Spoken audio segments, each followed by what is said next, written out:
Now, if there is anything which united the entire Mount Kenya region, then it was the one man, one vote, 1 shilling campaign.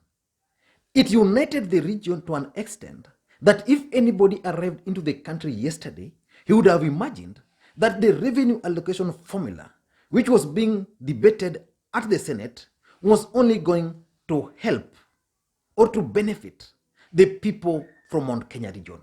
And the entire leadership, both from Tanga and the handshake, were united in the support of one man, one vote, 1 shilling. And President Uhuru Kenyatta was the leader of that campaign because the president knew so well that for him to regain control of central Kenya or of the entire Mount Kenya region, he needed to bring to them the one man, one vote, 1 shilling campaign, because that was the only way they were going to be assured of national resources when the president leaves office. So the president took it personal. And Moses Kuria also took it personal, just like any other politician from that region.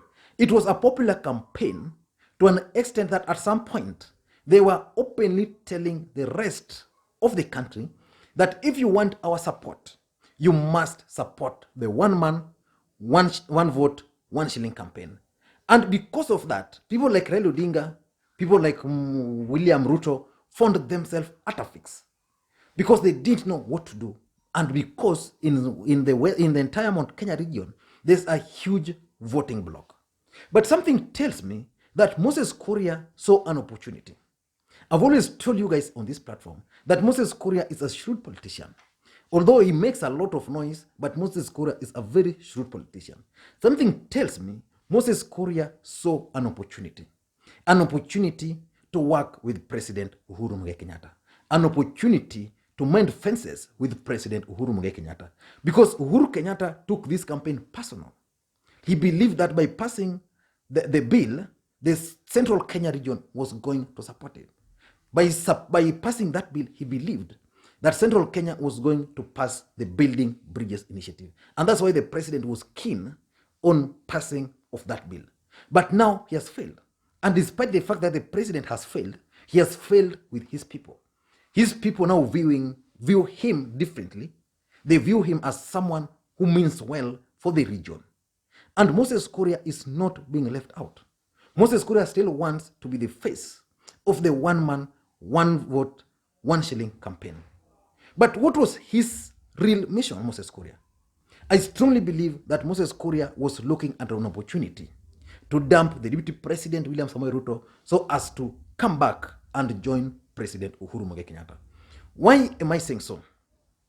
Number one, the one man, one vote, 1 shilling campaign is actually an opportunity to unite Uhuru Kenyatta and Moses Kuria. Moses Kuria has been opposed to the president since the election. He has been opposed to the president. And the president now had a campaign, the campaign of one man, one vote, 1 shilling. Moses Kuria, for a very long time, has always portrayed himself as a nationalist. And that's why he has been opposing several other things. This debate was too divisive. Moses Kuria, if he was honest, would have taken a middle ground and say, for example, let us reach out to a solution. But Moses Kuria viewed himself first as a Mount Kenya region because the president was also keen on this bill. So something tells me that Moses Kuria saw an opportunity to use this campaign to endure himself back to President Uhuru Kenyatta. Because today, if president will sit with his team at Harambee House and figure out that the bill has failed, who was supporting us from central Kenya, the name Moses Kuria will find its place. In fact, the region was so united to an extent that it reminded me of the 2007 general election when the entire Mount Kenya region was united because the presidency was almost slipping from the hands of Mwai Kibaki. So Moses Kuria saw an opportunity to unite again with President Uhuru Kenyatta. Number two is the fact that after the votes today, why I'm saying Moses Kuria might actually be looking at the opportunity to dump William Ruto. After the the vote, of course, there was a loser and there was the winner. So the allies of the deputy president started celebrating. And they were like, now the system, the people have defeated the system. But one thing was also very clear from that campaign. I mean, from whatever it was they were saying. What that meant was that Uhuru Kenyatta and Raila Odinga had been defeated. And by defeating Uhuru Kenyatta and defeating Raila Odinga, and you celebrate, and wewe ni mtu wa tanga, it only meant one thing. That the deputy president was against this one man, one vote, one shilling. And this is what Moses Kuria was trying to defend. So I don't know how Moses Kuria will go back to Gatundu and convince the people of Gatundu or the people of entire central Kenya that the deputy president was actually supporting this bill. I don't know how he's going to do that, because all his people, talk of Itumbi, talk of even his online team, were actually celebrating the defeat of this bill. So they were celebrating the defeat of a bill which Moses Kuria was trying to defend with his sweat and his blood. So with that, I think there's an opportunity for Moses Kuria to use that to dump this guy. Number 3, I think the mere fact that President Uhuru Kenyatta was the face of the one man, one vote, one campaign. And because this campaign was so popular in central Kenya, Moses Kuria saw an opportunity. And he then decided that because Uhuru is taking the head of this, let me now be the foot soldier. And that's why previously, when Uhuru was in Gatundu South, and ODM was in Gatundu South in some event, and Raila Odinga's side was still opposed, Raila Odinga had not actually issued a statement, Moses Kuria was very clear in his mind. And this is what Moses Kuria said. Mswada ya vile watu watagawiwa pesa. Sisi tukaungana na rais wetu na serikali. Kila mtu tukasahau kama tuko na tofauti ya kisiasa. Tukaweka sheria inasema pesa igawe kulingana na wingi ya watu. Isigawiwe miti ama wanyama. Kama Kiambu tuko wengi, tuongezewe pesa. Kwingine ambako hakuna watu wengi, ipunguzwe huko, tuletewe huku, sababu hata sisi sio watoto wa paka. Na rais wetu tukaungana tukasema namna hiyo. Huko bunge ya Senate tuko na kaunti, chama ya Jubilee iko na kaunti 28.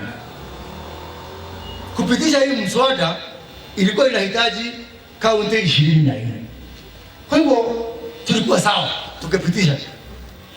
Wale watu wamepinga hii mswada ni hatu ya ODM. Tunasema hii handshake is fake. It is fake. Because hii ndio jaribio. Hii ndio test kubwa kama kuna handshake. Kama kuna handshake, kwa nini Raila Odinga ameambia maseneta wake waangushe hii sheria? Tusipewe pesa sisi. Ni kuonyesha ya kwamba Raila mpango yake ilikuwa sisi tufukuzwe, aachwe na Uhuru halafu amgeuke. Na nilijua tu atamgeuka. Nota amenya hawa atamgeuka. Nilijua.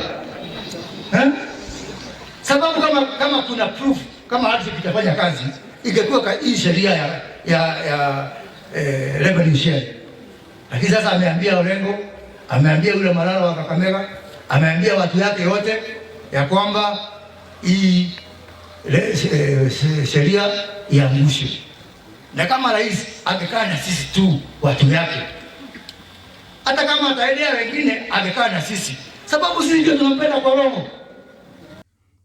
Number 4, I think the other reason why I think Moses Kuria will use this opportunity to dump the deputy president is the Kipchumba Murkomen and Kithure Kindiki factor.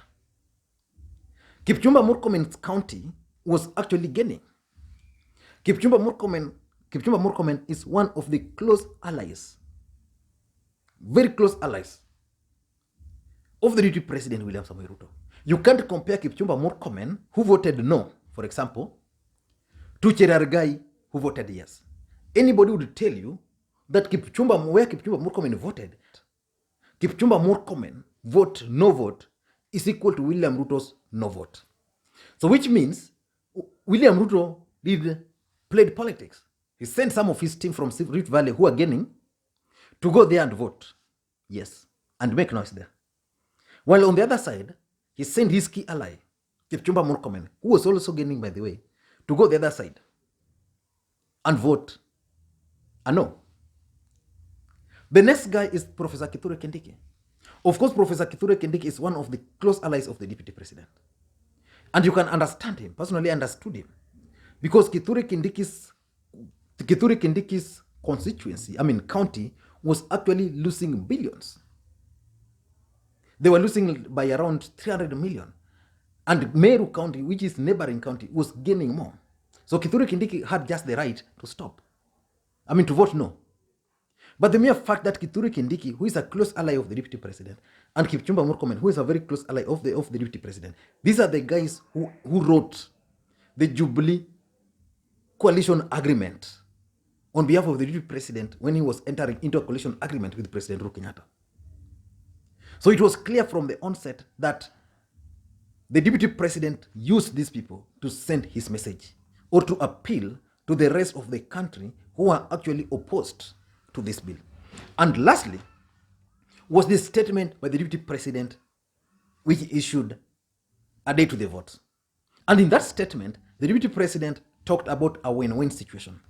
He wanted to win a win-win kind of situation, which most senators who are opposed to this bill were actually saying before on the floor of the House.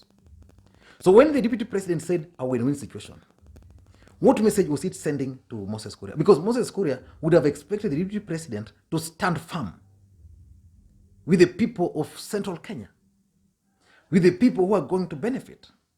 But in this case, the deputy president opted to take a middle ground. And I think because of those 5 reasons, Moses Kuria has found an opportunity to dump the deputy president, William Samoei Ruto. And I just want I want to give ourselves like around 3 more weeks to see how this is going to unfold.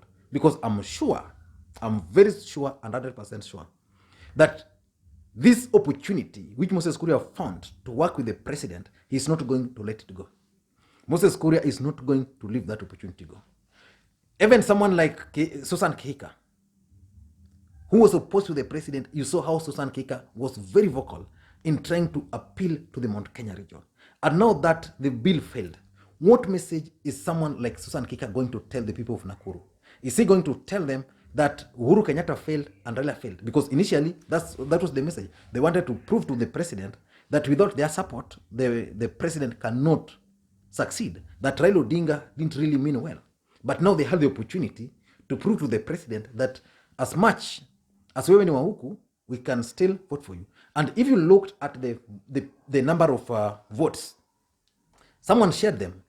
I'm trying to get them. How they voted per party. If you look at that list, majority of the people who voted no are actually from Jubilee Party.